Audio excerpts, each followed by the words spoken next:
হ্যাঁ, আমরা তো এখন প্রসাদ খেয়ে আসলাম মন্দির থেকে। তো আমরা মন্দির থেকে প্রসাদ খেয়ে এসে আমার ভাইস্তা আমাদের বাড়িতে আসলো। হ্যাঁ, তো ও কী করবে, এই যে আমার ছেলে হারমোনি বাজাচ্ছে। তো হারমোনি বাজাচ্ছে, তো আমার ভাইস্তা গান শিখবে, আমার শ্বশুরও গান শিখবে। একটু শব্দটা শোনা, শব্দটা শুনে। এখনকার কি যুগ দেখো, মোবাইলে সব কিছু পাওয়া যায়। একটু শব্দ কর না, হারমোনিয়াম শব্দ কর, শব্দ কর না, একটু শব্দ কর। এই যে হারমোনি বাজাচ্ছে।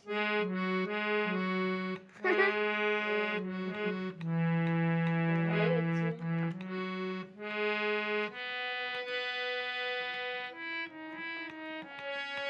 খুব সুন্দর হচ্ছে।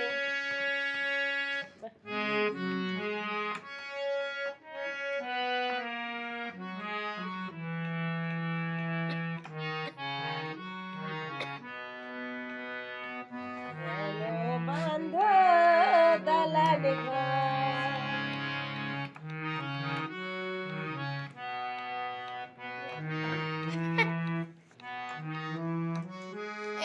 এগুলো ভিডিও করে টাকা